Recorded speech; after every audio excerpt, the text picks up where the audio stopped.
नमस्कार, आप देख रहे हैं जी बिजनेस। आपके साथ मैं हूं अनुया यादव। आम लोगों के लिए बड़ी राहत की खबर आ सकती है। दवाओं की तरह अब मेडिकल डिवाइसेस यानी कि जो इक्विपमेंट्स हैं, उपकरण हैं, उनकी भी कीमतें तय होगी। यानी कि इलाज के नाम पर होने वाली मेडिकल लूट अब रुकेगी। पिछले 6 से 8 महीनों में कई ऐसे मामले सामने आए जहां इलाज के नाम पर कई गुना पैसा वसूला गया।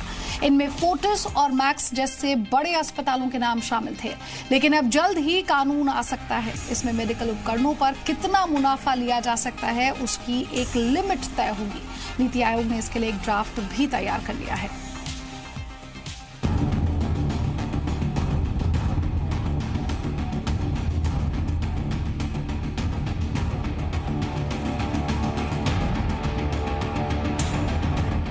हमारे देश में आम जनता को अब अमूमन अच्छा इलाज तो मिल रहा है, लेकिन वो इतना महंगा है कि बिल देखते ही दिल बैठने लगता है।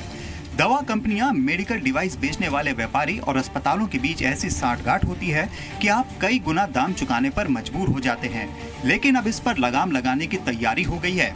सरकार अब आम जनता को अफोर्डेबल हेल्थ केयर उपलब्ध कराने की तैयारी कर रही है। इसी दिशा में कदम उठाते हुए करीब 1.5 दर्जन मेडिकल डिवाइसों की कीमत नियंत्रित की जा सकती है। नीति आयोग ने इस पर काम भी शुरू कर दिया है। मेडिकल डिवाइस पर ट्रेड मार्जिन होगा फिक्स, एनपीपीए करेगा कीमतों की निगरानी। नीति आयोग ने मांगे सुझाव। मुनाफाखोरी खत्म करने के लिए ही नीति आयोग ने नया ड्राफ्ट तैयार किया है और सारे स्टेक होल्डर से 15 जून तक राय मांगी है। सभी पक्षों के विचार मिलने के बाद आयोग अगले महीने इस दिशा में आगे कदम उठाएगा। सरकार ने इन 5 मुद्दों पर राय मांगी है। ट्रेड मार्जिन की परिभाषा, अधिकतम मुनाफा, इंपोर्टेड उपकरणों की फर्स्ट पॉइंट सेल पर स्पष्टता, मेडिकल उपकरणों का अलग अलग तरह से वर्गीकरण, कोई और मुद्दा इस विषय पर। फिलहाल सिर्फ 23 मेडिकल डिवाइसों को ड्रग्स यानी दवा के रूप में ड्रग्स एंड कॉस्मेटिक्स एक्ट के तहत नियमित किया गया है।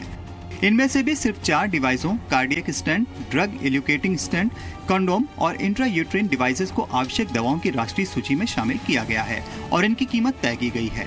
इसके अलावा घुटने के इलाज में इस्तेमाल होने वाली नी इम्प्लांट की भी कीमत तय की गई है।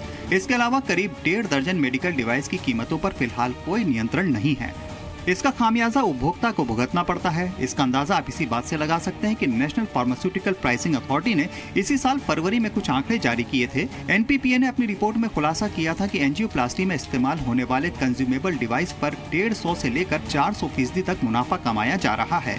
ये मुनाफा इंपोर्ट और स्टॉकिस्ट प्राइस दोनों पर लिया जाता है। इंपोर्ट प्राइस टू एमआरपी की बात करें तो कार्डियक बैलून कैथेटर जैसी डिवाइस पर औसत मार्जिन 400% तक है। इसके अलावा दिसंबर 2017 में सरकारी एजेंसी सीसीआई यानी कंपटीशन कमीशन ऑफ इंडिया ने एक रिपोर्ट जारी की थी। सीसीआई की रिपोर्ट में पता चला था कि दिल्ली के पड़पड़गंज मैक्स अस्पताल में सिर्फ डिस्पोजेबल सिरिंज के ऊपर 275 से 525% तक मुनाफा कमाया जा रहा है। नीति आयोग ने मेडिकल डिवाइसों पर ट्रेड मार्जिन यानी मुनाफा तय करने की दिशा में विचार विमर्श शुरू कर दिया है। माना जा रहा है कि सरकार के इस कदम से मेडिकल डिवाइसों की कीमत पर एक अंकुश लगेगा, जिससे आम लोगों को बड़ी राहत मिलेगी।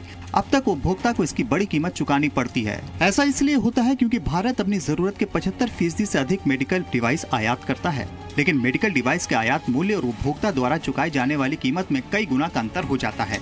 ऐसे में जब इलाज के दौरान किसी मरीज को मेडिकल डिवाइस की जरूरत पड़ती है तो उसे इसके लिए एक बड़ी रकम चुकानी पड़ती है। मेडिकल डिवाइस इंडस्ट्री में medical disposables and consumables, medical उपकरण और इम्प्लांट्स जैसी चीजें आती हैं। हम आपको बता दें कि भारत में फिलहाल मेडिकल डिवाइस इंडस्ट्री करीब 10 अरब डॉलर की है।